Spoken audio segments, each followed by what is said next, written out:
Hi Manisha, thank you so much for taking time to speak with me today for my book. And let me get things correct first. What was the age when you got detected with cancer? I was detected with cancer when I was 37. 37. Yes. And this was how many years ago?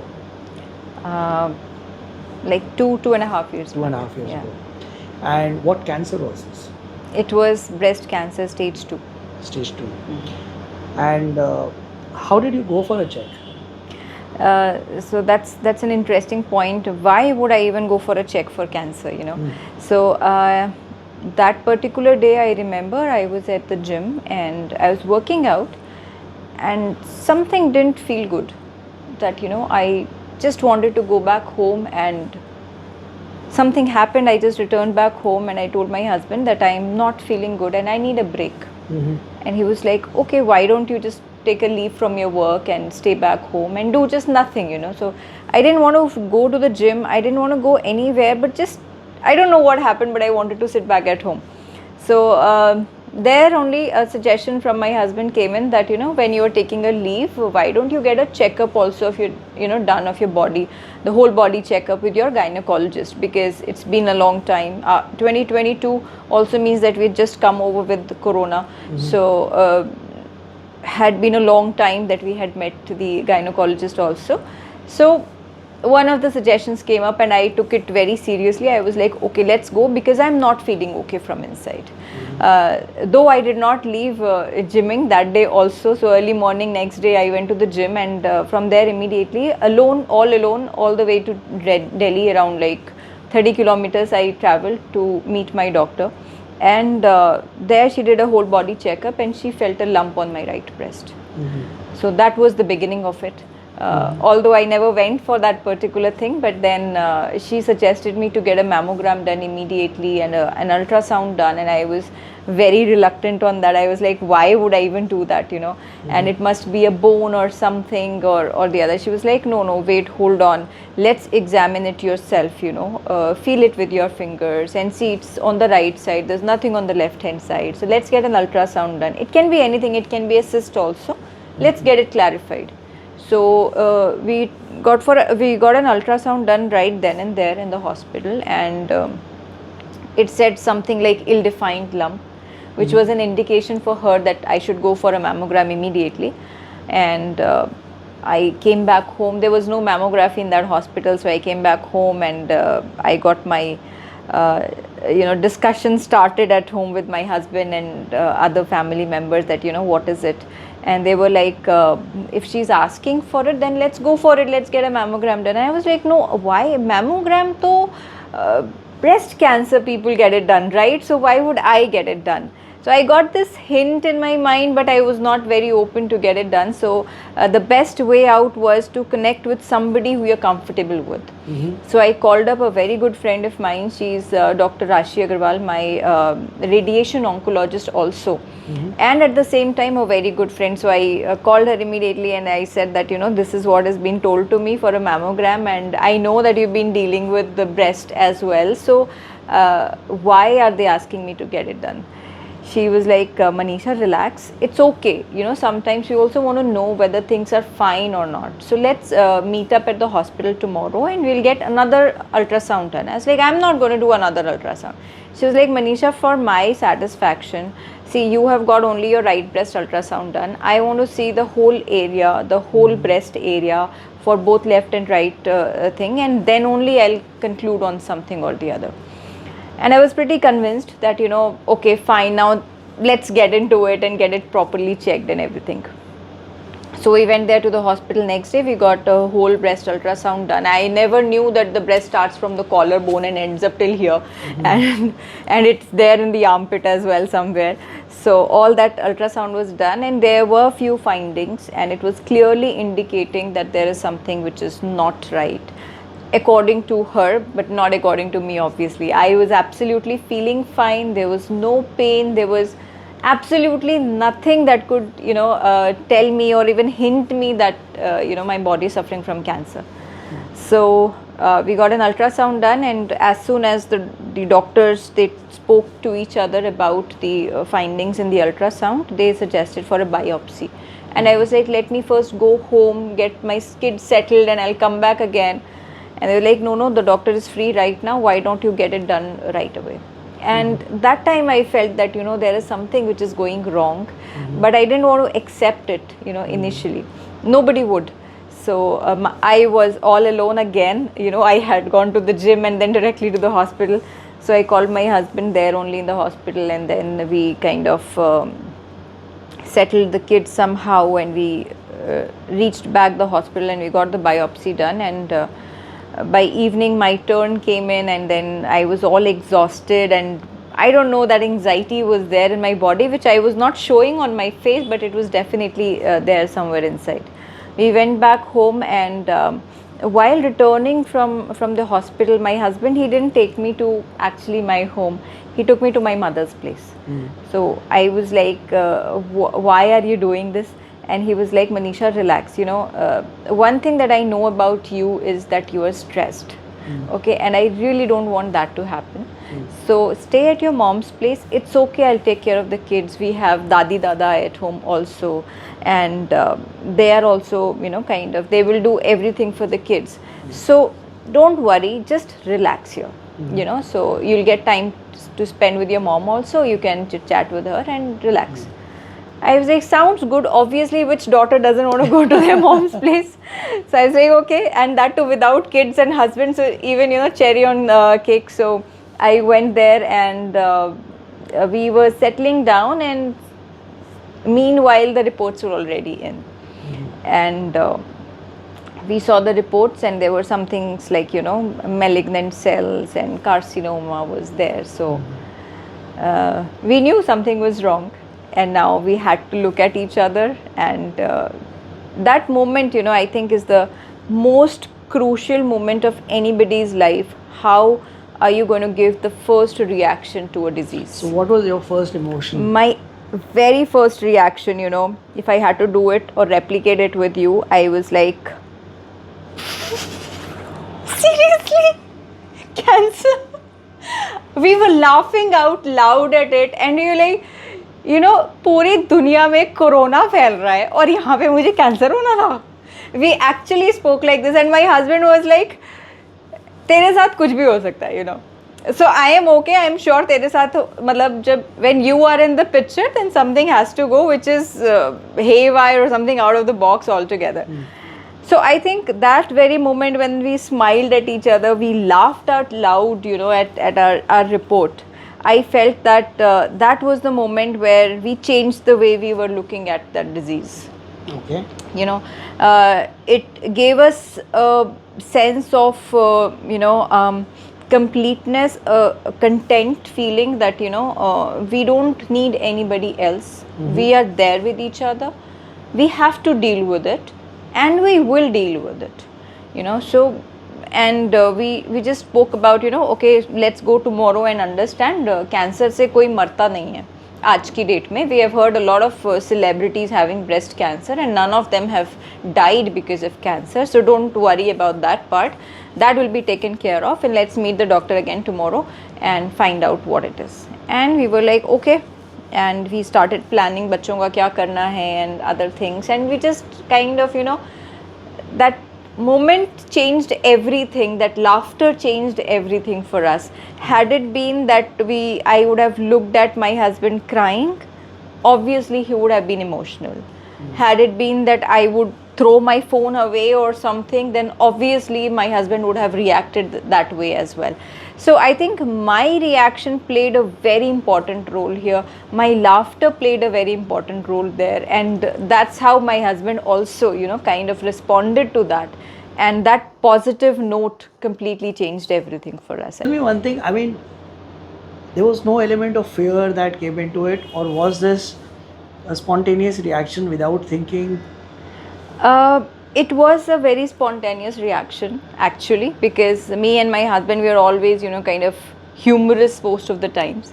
So it was definitely spontaneous. I think, there's a very important role of corona that had played in our life because of which this reaction came in. Uh, an year back, my husband was diagnosed with corona. My mother-in-law and my father-in-law, they were all, had been diagnosed and gone through that treatment of corona.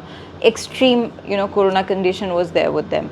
So at that point of time only, when my husband knew that I am standing right next to him, I am supporting him at that very moment where he's not supposed to touch anyone, he's supposed to be in a quarantine, and his food is, everything has to be taken care of.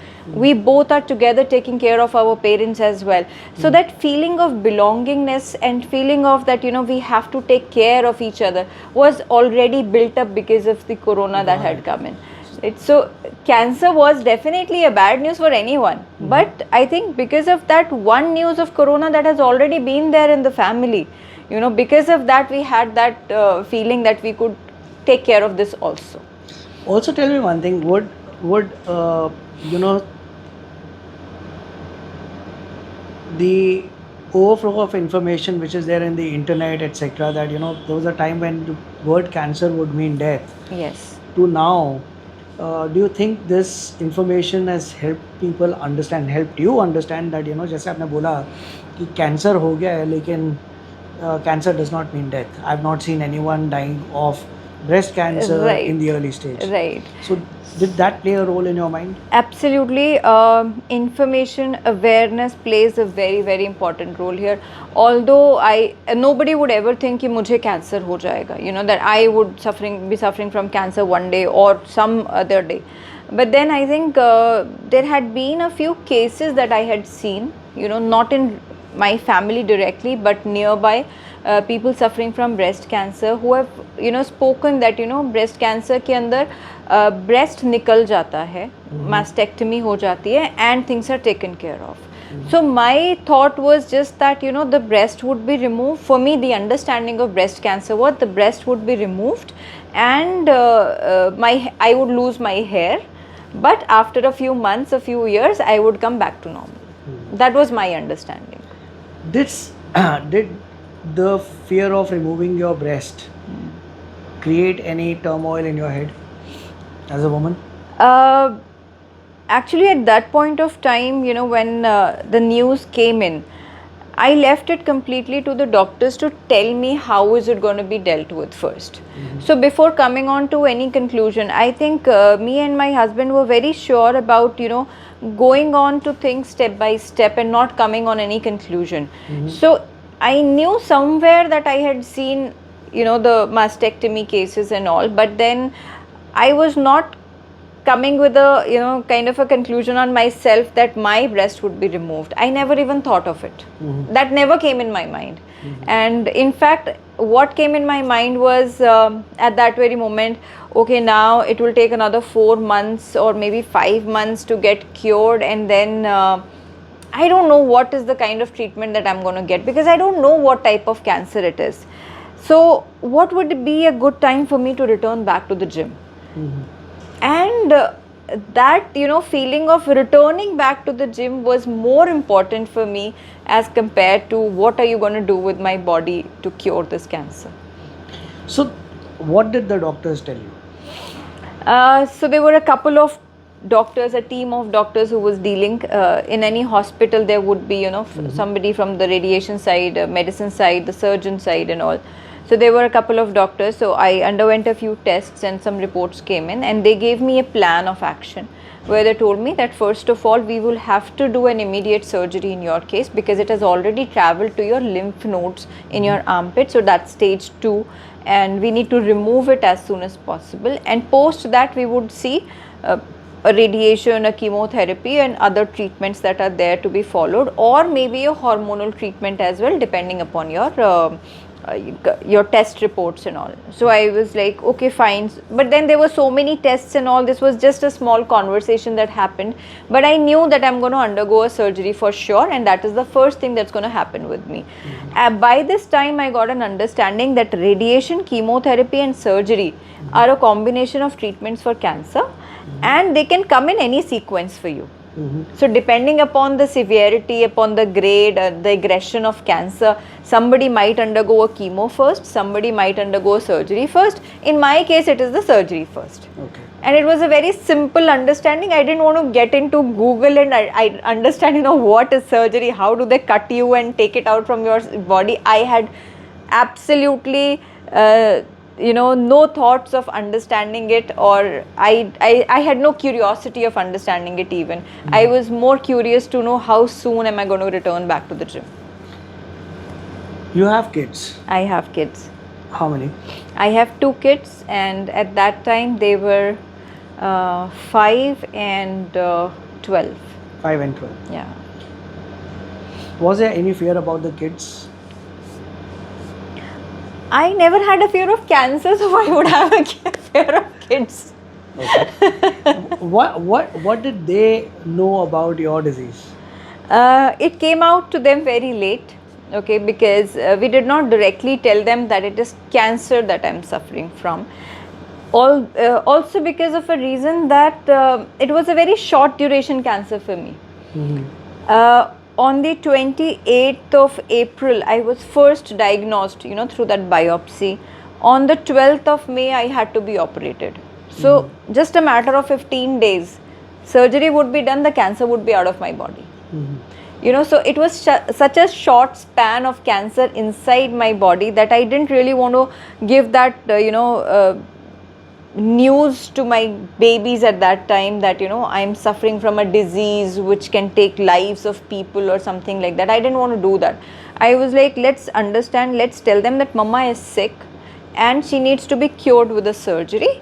We'll get the surgery done and then we'll see how to disclose it in front of the kids. So you did not give yourself enough time to even think about it. Problem, I took an action, got it done. Yes. That was not my decision alone. That was my doctor's and my husband's decision as well. I truly believe that, any cancer patient must understand this. I came out of it. I am saying it now and I can say it very proudly that I completely let everything that my doctor said to happen. I was completely in faith that the doctors are going to do good with me. I had that trust upon the entire team of doctors. Normally what happens, there are 2-3 things actually attached to it. If somebody comes and tells you there is cancer and you spread that news in the entire community or acquaintances, so what happens, they'll come back with their own thought processes, this must have happened, you must have done that, you must have eaten this, you must have gone there, you must have met with so many people, or whatever their thoughts are. And then there would be a lot of people who will come back to you saying that don't go for a biopsy, it will spread the cancer. Don't go to a doctor, they would do something to your body or the other to your body. They'll take off your breasts and you will look awkward and this, that. So we never gave that opportunity only to anybody else to interfere into the case. So I very boldly recorded a message right after a few days of identification that, of diagnosis and knowing that I'm undergoing a surgery. I recorded a message and I rolled it out into the community where I stay, in the society of almost 1,000 people where I stay. And the video was, talking about that I am only 37, I am a mother of 2 and I've been diagnosed with cancer. Okay, and I'm dealing it with really well. I do not want any other mom to come back to me and say that, agar Manisha ne pehle bataya hota, then we would have got it checked. I was late at checking it, so please start getting your breast examination done and make sure that you get it treated, because early detection, the point is only valid if you get treated early as well. There's no point of early detection and then living with it. So that, yeah. So what I can take from what you just said was that one of the things that helped you take action and then get the desired result was having faith in your doctor. Absolutely, absolutely. But your doctors also told you that there'll be a lot of things that you will not be able to do. Can you tell us a little bit about that? Yes. So, apart from faith, there is also one thing that I would like to add here. Normally, when somebody gets to know that there is cancer, you have to choose where to go to get treated. You either choose a government hospital, you choose a private hospital. Government hospital has their own level of queues and the appointments, that gets delayed, and a lot of travel that you need to do there, as compared to a private hospital where a doctors would be readily available for you and they would be ready to treat you as well. I think a very, very important role here is the role of medical insurances.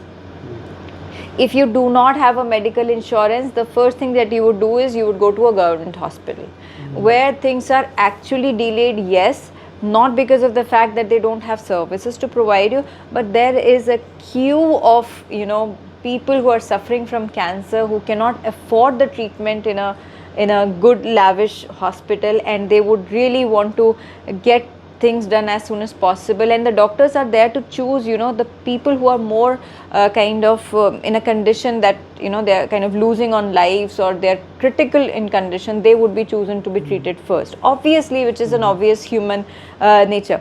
So I believe that medical insurance also played a very important role, because we were absolutely financially secured.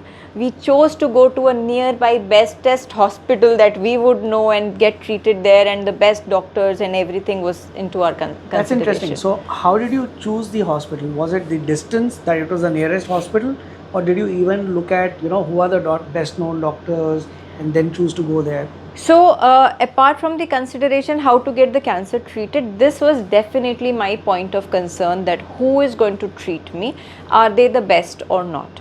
So in my family we have a few doctors, and my close relative is an owner of an hospital as well nearby. So we first of all went to him to understand that where nearby can we get an oncology hospital, because it is definitely going to be a travel thing. We would have to go to and fro to the hospital for getting the tests done and everything. So nearby hospital was definitely a priority. The second thing, I had faith because of my friend who was a radiation oncologist as well. So I consulted with her that what do you suggest, being a friend, not as a doctor, being a friend, where should I go? And she was like, Manisha, trust me, this hospital where I go is a very good hospital and you would be treated really well there. We have a very nice team of doctors. So I was in discussion with two people, my friend, the radiation oncologist, along with my relative who was a doctor as well, although not into oncology, but a doctor means that they would have a circle of doctors, So he asked me, who is your treating doctor here, and I gave a name that Dr. Geeta Kadeprat is a breast surgeon who is going to treat me, and please find out about her and let me know if she's a good doctor or not. Dr. Rashi was like, Manisha, relax, you are in the best hands already. Then my relative, he kind of checked around with other doctors, and he came to know, okay, she's one of the best breast surgeons here. And then I was connecting with somebody else in Delhi as well, and they were like, oh, Dr. Geeta, you don't have to worry about it. When three people at a very good stage and at a very close relation with me are saying that you are in best hands, I need not worry about anything else. So I kind of stopped right then and there, and I was like, let her do whatever she wants to do with me. So you were telling about what doctors told you, that what you would not be able to do. Yeah. So now the day of surgery was already there, and I was almost undergoing that fear that what will happen, what will not happen. For me it was more of to come out of any kind of stress, the best place is the gym. Okay, so I got that duration of like 5-6 days in between the tests and the surgery, where I started gymming again, and I started doing all type of exercises. And then one day I got a call from the doctor saying that we want to see you a day before the surgery. It's like, okay, let's a day before you're getting admitted in the hospital, not a surgery. 12th was the surgery, and 10th I had to see the doctor. And I went to her after gymming as usual, and my husband was with me, and she said that there are certain things that you must know what are we going to do with your body when you are in the operation theater. It's like, okay. And she was like, first of all, we don't know whether it is going to be a lumpectomy or a mastectomy. I had no clue what is lumpectomy and mastectomy. Then she told me in a very layman term that we are not aware whether we would be removing your breast or not. It completely depends upon the cancer cells spreading in your body. So we will take a decision then and there. I was like, okay, that's your call. She said, do you have a problem with it? I was like, I don't even know what you're talking about, so how would I have a problem with it? She's like, no, you are young and we want you. And that was a very good call from the doctor, telling me that, being young, it would be my responsibility that I would try and save your breast. That is what she told me. And she said that we would go for a breast conservation surgery. We would try to do that. But worst case scenario, if we have to take a decision to do a mastectomy, trust me, that would not be our decision. That would be your body's decision telling us that, it has to be a mastectomy. And I think I got another level of trust in her, that she is thinking from my perspective, from my life's perspective. I am only 37 and, how is life going to be after that for me? So I think that was one good decision. And I was like, okay, what if you remove the breast? What are we going to do then? Kathy, then I will connect you to people who would sell you those silicons or those, prostheses where you can actually wear it and you can feel absolutely normal in your dresses as well. So I was like, okay, fine, cool. I am okay with that. What next? She was like, okay, now yours is stage 2. It has traveled into the lymph nodes as well. So like, that's normal. What else? You will remove that as well, right? And she was like, no. Removing lymph nodes is a different kind of story altogether. If we remove 1 or 2 lymph nodes, it is fine. But if we are removing all of your lymph nodes, again, depending upon what is the situation in the OT, you won't be able to do certain things, like you will not be able to do a blood test from this hand. So no needle pricks. You will have to be very careful about any kind of infection, no mosquito bites, and no cuts in the kitchen. Don't burn yourself and all those things. And you will be restricted to not lift more than 5 kgs for your life. And all these are for your life. You have to always take care of your right hand. I was like, hold on. What did you just say? I am not lifting more than 5 kgs. Are you sure about that? And then she was like, yes, Manisha, we know that you go to the gym, but 5 kgs is too much, If you lift 5 kgs, what will happen? The fluid will start accumulating in your hand and you will have another disease called lymphedema. And then your right hand would be like, you won't be able to use it properly. It will be so heavy for you to use. And it is your right hand. We don't want you to come in that condition. I was like, sorry, I'm not accepting it. She was like, what? Not accepting means what? I said, no, you are not going to remove my lymph nodes. You will not do that. She was like, Manisha, there is cancer cells in your lymph nodes. We have to remove them. We may have to remove all of them. I'm not saying that we are removing all of them right now, but we may have to do that. And I clearly see that there's a high possibility that we do that. I was like, so, okay, wait, hold on. What am I going to do in the OT? She said, nothing. It is just going to be an hour, 1.5 hour surgery, and you're going to do nothing. You'll be sleeping. Mega, don't tell me any crap. Okay, I don't want to know what are you going to do, because I know, I trust you. Whatever you're going to do, it will be good for me. But this thing that you're telling me that I won't be able to lift more than 5 kgs, I'm already lifting more than 5 kgs. It has got nothing to do with lymph nodes. It is all about my muscle. I have that muscle strength that I can lift more than 5 kgs. So why are you not letting me? She's like, Manisha, regular lifting is fine. After surgery, your body will, if not have those lymph nodes, the fluid will not have any way to clear out from there.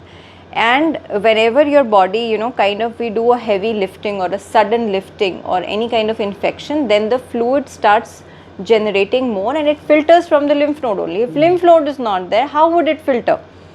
I was like, okay, then let's not go for the surgery. She was like, hello? Cancer surgery, you don't want to get it done, you don't want to get rid of cancer. I was like, I wanted to get rid of cancer, but you are telling me not to lift for life. That is something that I don't accept. So find out a way and then tell me when can I come to meet you. I am not getting this surgery done. My husband was looking at me and he was like, are you crazy? We have to get the cancer removed, right? And he was like, the doctor, it's okay, she will get it done, don't worry, we'll come day after tomorrow, and you do the needful, whatever is required. She was like, we need an acceptance from her also, that she will come or not, and all those things. So I started crying there.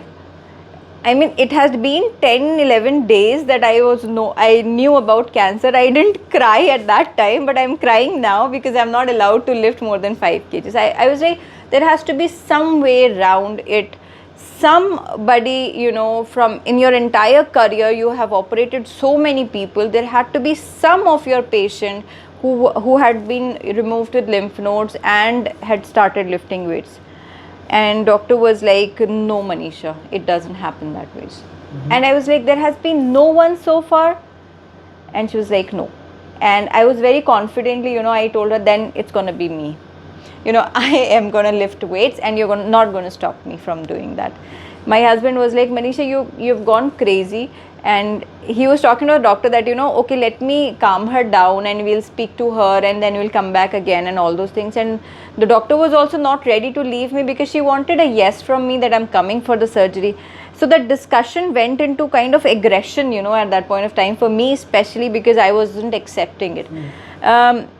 After a long discussion where I was like, no, not this, not that, I want to do it, I want to lift. And then she came to a conclusion saying that, Manisha, only for you, okay, it doesn't happen for everyone. We do not tell this to patients. We do not discuss about this to patients because it is risky, for their lives. But I'm telling you that there is something called as graded workout. I have read an article that somebody who can do a graded workout can gradually start increasing upon weights, and they can lift weights, but it has to be absolutely under supervision. I was like, I'm coming day after tomorrow, I'll get the surgery done, I know now what to do, graded lifting is what I need to do. And I was so happy that, I got that opportunity. I was like, ma'am, you know what, one day I'm going to lift you, one day I'm going to do push-ups, I'm going to do pull-ups, I'm going to do everything that a normal human can do. And you know what, looking at me, I am going to change this for the world. All those women who feel that they cannot lift after lymphedema, I am going to change their perception, and you see that. And that's how it all started. And I was very happy that now I need to do something called as graded workout. I had no idea what it is, but I just knew that there is a solution to it, and I would be able to lift weights after that. Lovely. And how much weights do you lift after that? So there is again, as I said so many times, that graded, under supervision, a lot of efforts, a lot of precautions that I take while lifting weights. My last deadlift was 105 kgs. And you were told you can't lift beyond 5 kgs. And you were picking up, lifting 105 kgs. 105 kgs, right? 100 yes. kgs 100 kg extra. Wow. Tell me one thing. I mean, the whole reason for this conversation that we're having today is to identify or know what worked for you. Now, when I ask you about what worked for you, I'm trying to understand, I believe there is willpower that people show. Yes. Right? But my understanding of willpower is that willpower is an outcome of a courage that you have inside of you that leads you to what is visible to others as your willpower. Right? Where were you drawing all this courage to demonstrate a brave face outside to the world, to the people who are close to you, and to yourself?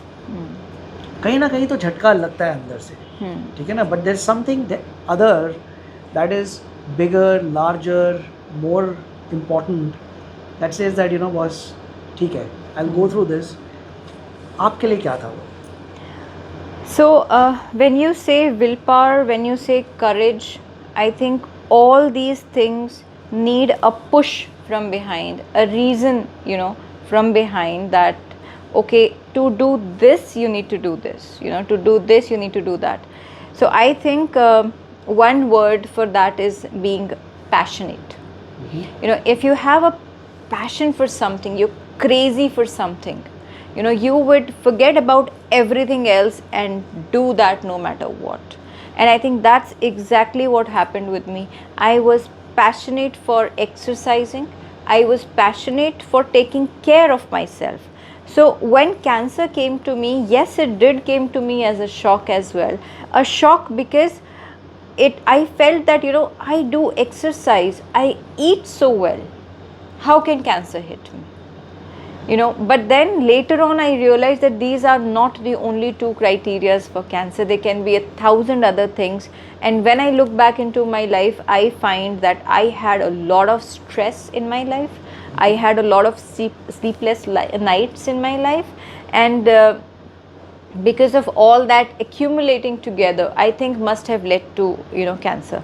So when I was diagnosed and I started with all those treatments and everything, one thing that I decided for myself was, I am going to live the life that I really want to.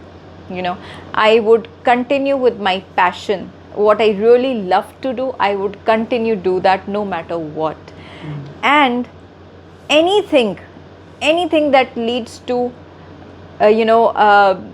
taking a negative role in my life, I am going to delete that. There would be nothing negative in my life, nothing at all. So if there is stress, I would do whatever caused me stress, I would delete that thing from my life, be it my job, be it a person in my family, or be it any kind of work that is giving me stress. I am not going to do that. Second thing, if there is even a toxic person in my life that I feel like when I'm talking to that person, I am not what I am, but I'm faking it in front of the person, that means there is toxicity there. So I'm going to delete that person there. If I have to fake in front of somebody, that means that's not the person that truly loves me, or I truly love that person. So let's delete those people out of my life. I deleted so many people from my life and my phone as well. I do not talk to I don't think so I talk to anybody, in my previous life who were there. Now after the rebirth, the cancer has given me the rebirth, and I have absolutely new inspirational, motivational people around me who loves me, who loves what I do. They love me the way I am, and I am what I am in front of them. So I think that's how when you talk about that one thing that keeps you going, if you have a passion with you, you have your people with you who are cheering up for you for whatever you do, I think there can be nothing else that you need in life. You use the term toxicity. Yes. Right. What I've observed and what I've heard from people is that when someone is dealing with such kind of an issue such as cancer, there are a lot of people who come with the right intent, trying to tell you that, listen, you should remain positive, think positive things. आपने experience करके कहा. But a lot of people would have come and told you, even after the surgery. What do you think about such kind of comments coming to you? Is it actually leading you to become positive, or is it something which is what I've heard that it is like toxic positivity? It is absolutely toxic positivity in my understanding. There is nothing called as you tell somebody to be positive and the person starts feeling positive. It doesn't happen that way at all. Fortunately, I am blessed enough. I got the best doctors, I got the best treatment, I got the best people around me. I was already very positive in my life. The way I handled the news of cancer itself tells that I was positive in my life earlier also. But I believe that when somebody comes to you and tells you that you have to do this or you have to do that, and the first thing that comes to your mind is that you try to look into their life, how beautiful it is already. Are they also positive? And that's where you take a decision, I am going to listen to this guy or not. Right? So that's one thing, that's my own personal understanding. Even today, when somebody comes to me and asks me that, are you a fitness trainer? I think the first thing that they look at me is, okay, do I have abs? Do I have those muscles on my legs? So they're going to judge me on my appearances as well, because I am a fitness trainer now. So I think it's very obvious that when somebody is saying that you have to be positive, the first perception that you're going to get about that person is that why is he even saying it to me if he himself is not positive, if he himself at times comes to me crying and have to deal with so many other things.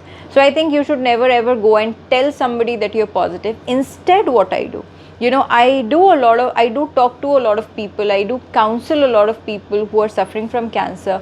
Touch wood, my all those people surrounding me, when they come to know that there is a new patient identified with cancer, or a new fighter of cancer, and they have to deal with a lot of things, I have been my contact number has been shared with a lot of people that you must talk to Manisha once. So now point is, what do I talk to them? How do I make them feel positive or do positive things? I don't tell them to be positive. That's the first thing. I only let them peep into my life. And when they see how Manisha is doing, that's where they feel that if Manisha can do, why can't we do? So I think that's, for me, is telling somebody to be positive. It is not going on somebody's face and telling, don't worry, cancer, it is just a fever, it will go. You don't know what the other person is facing. You don't know the pain that their body is facing. You can't tell them. You can always show them that, see, when you look at a nice comedy picture, you start smiling. When you see a sad movie, you tend to be a little sad and you feel like, oh, why did I even come to watch this movie? Right? So what you see is what you understand more. So I kind of convince a person to be positive by showing them things that I do. So when I tell them that my lymph nodes were removed, but on the 29th day of my surgery I was at the gym, and they were like, wow, Manisha, if you can do it, why can't I do it? That's, for me, is sharing positivity with somebody. How has life changed for you? And are you liking this post-surgery life? Because, and the reason I'm asking you is because कहीं ना कहीं जैसे वो बोलते हैं ना कि first is accept, you need to accept it and then act upon it, and it's that series that you go through. Nobody ever believes or thinks that उनको भी कैंसर होगा, but then the first thing that hits you is that हो गया है, ठीक है ना?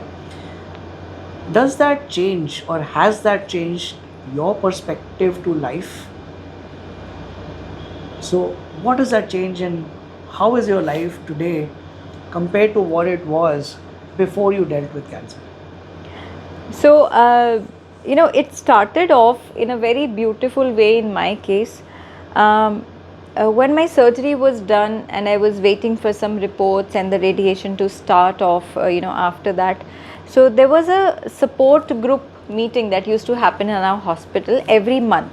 So all the cancer survivors, patients who are under treatment or have been treated long time back, also like 10 years back, they have been treated about it, and so all those people used to meet in that cancer support group.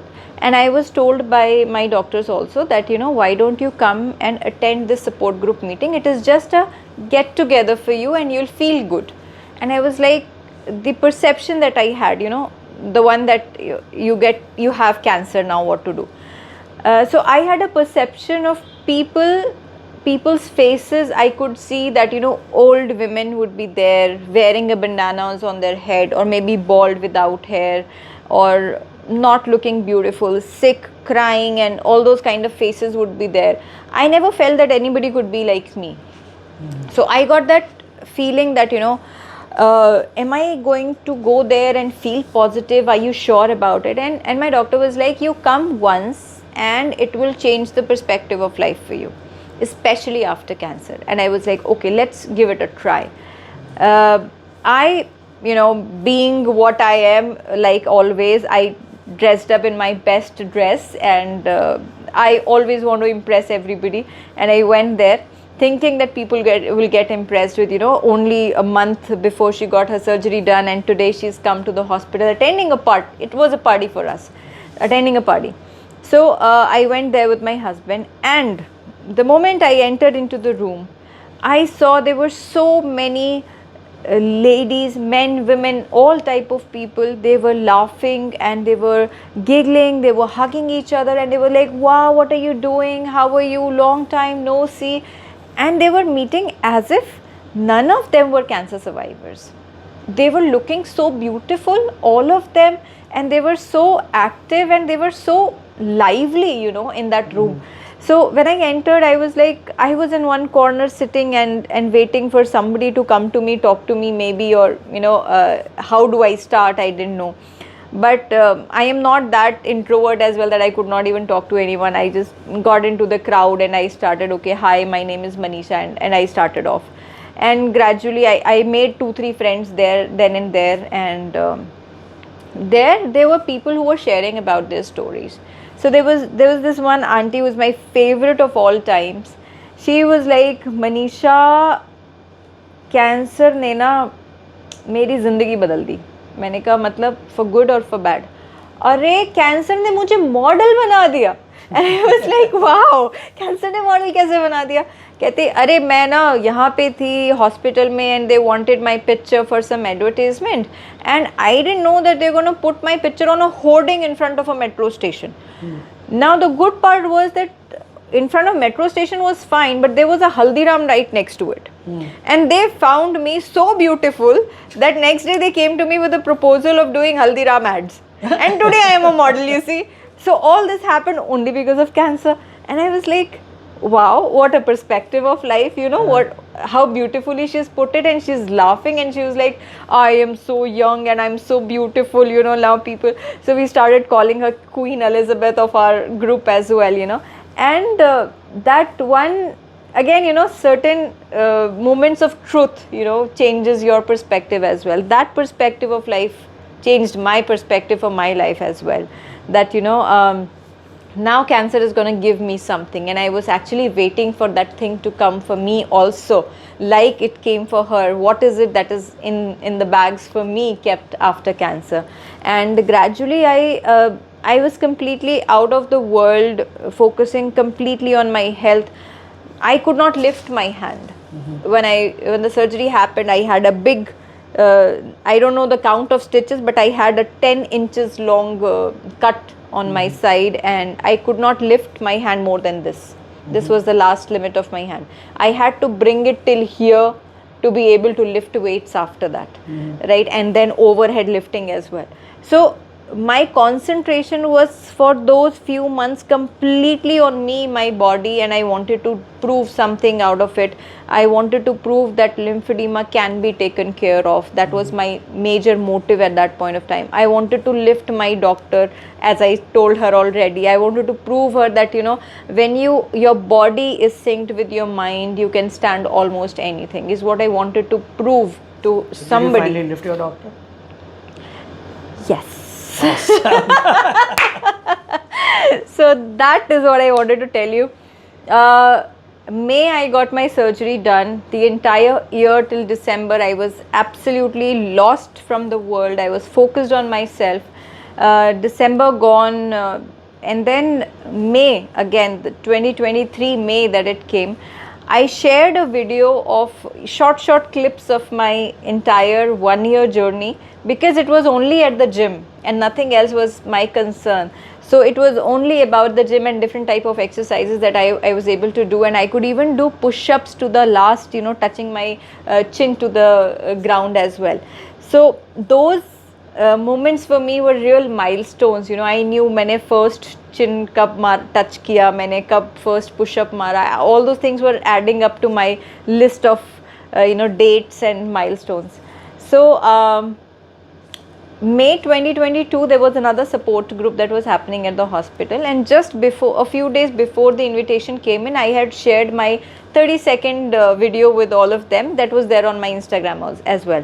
So a very nice music behind it, and I wasn't aware that my doctor had actually saved it with her, and in the support group she played it on the projector.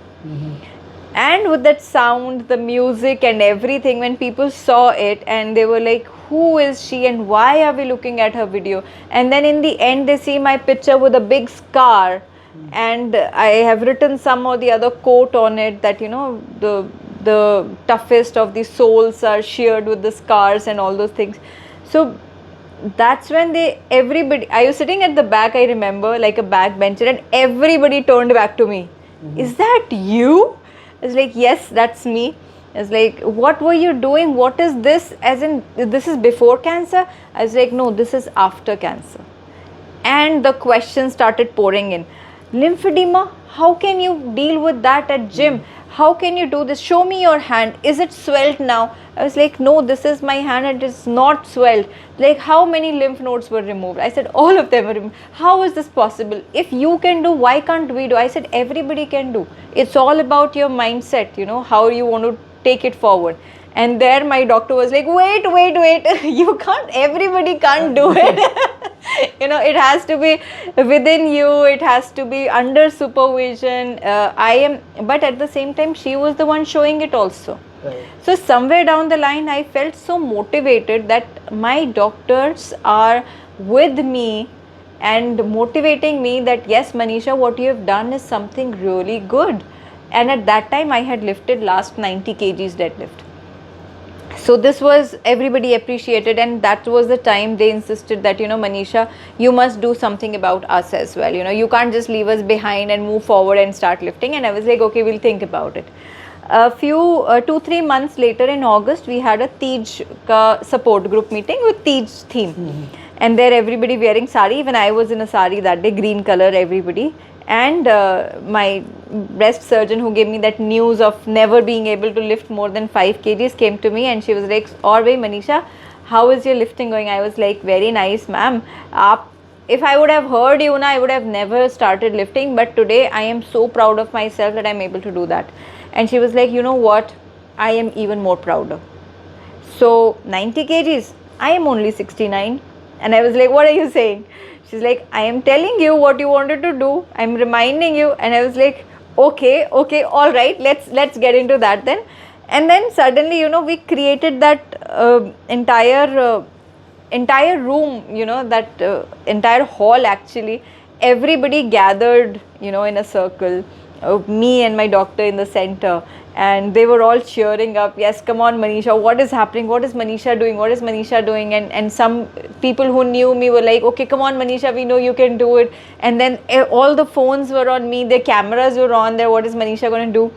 And then the moment was there, and I told Dr. Geeta, okay, fine. मैंने अपना साड़ी ऊपर किया थोड़ा सा, और मैंने उनको गोद में उठाया, and she felt like a feather to me. Because I've been lifting, it felt like a feather. Awesome. And goosebumps on me, you know, at that point of time. I can feel goosebumps right now when I listen to you.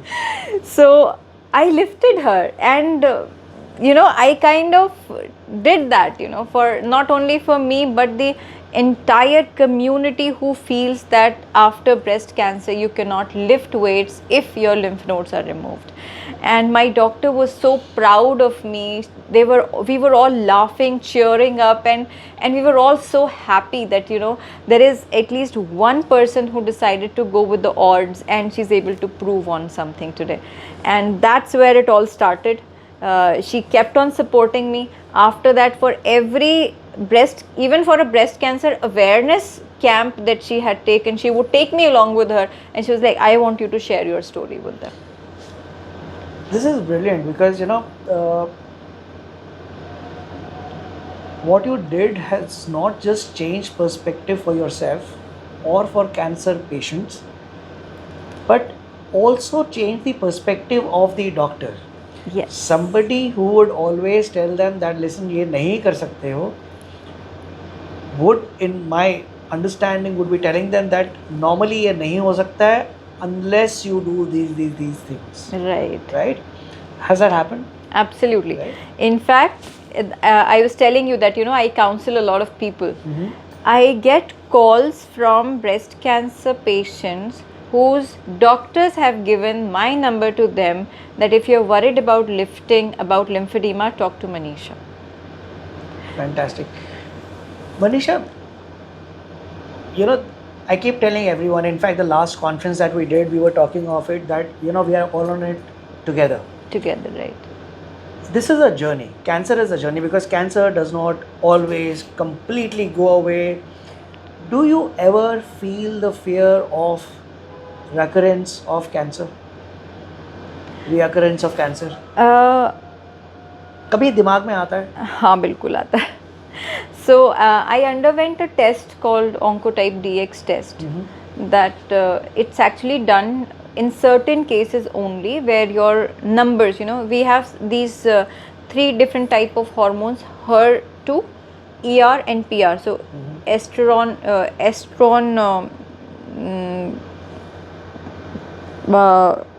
ER is estrogen receptors and progesterone receptors. Okay, so in my case, ER, PR positive and HER2 negative, with certain numbers of degree of how much positive it is and how much negative it is. So there is where a doctor would suggest what kind of therapy would work for you. Either a hormonal therapy would work for you, or some other therapy would work for you, or even a chemotherapy would work for you or not. Fortunately, in my case, that report said that chemotherapy is not going to work for me. So it gives you a score out of 100. So if it is less than 25, that means the impact of chemo is going to be very less for you. So it's no point undergoing a chemotherapy. Mine came in to be 9.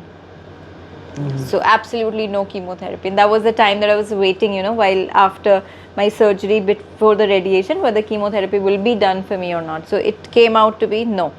At the same time, that report also clearly stated that there is a recurrence chances within next 9 years of time.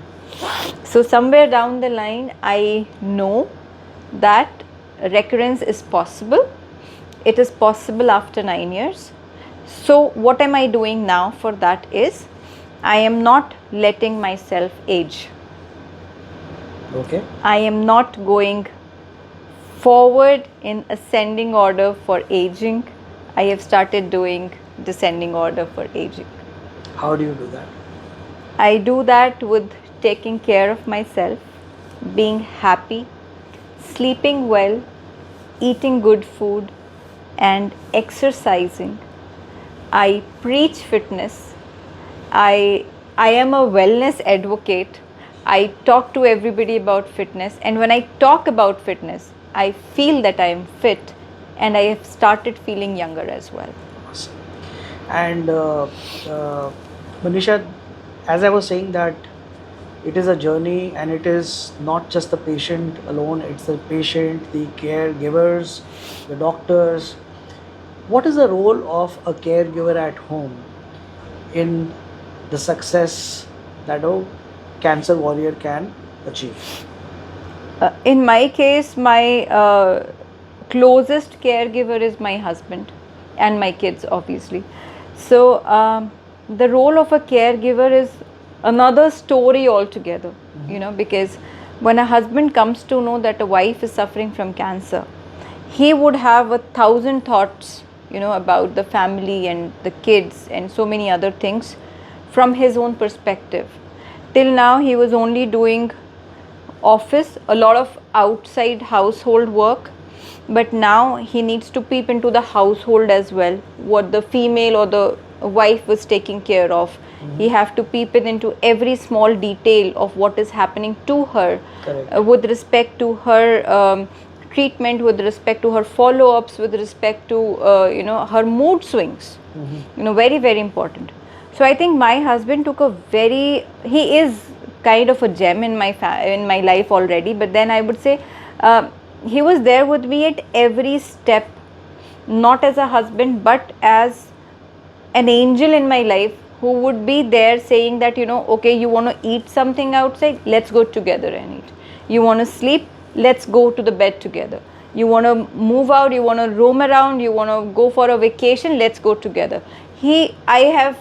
It's been time that I have seen him go away from me, any other place, or for that matter, even for my follow-ups, he would accompany me, he would go with me everywhere.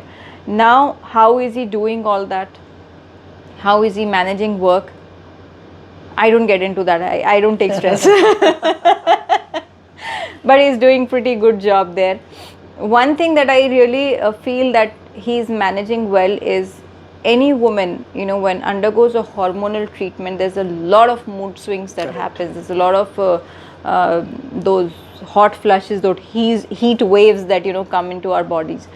At that time, I have seen him. He's very funny sometimes. I feel like I'm really angry, and I'm like, I would bang in the door for no reason, and instead of coming to me and stopping me from doing anything, he would hand over a pillow to me. Le maar, mujhe maar.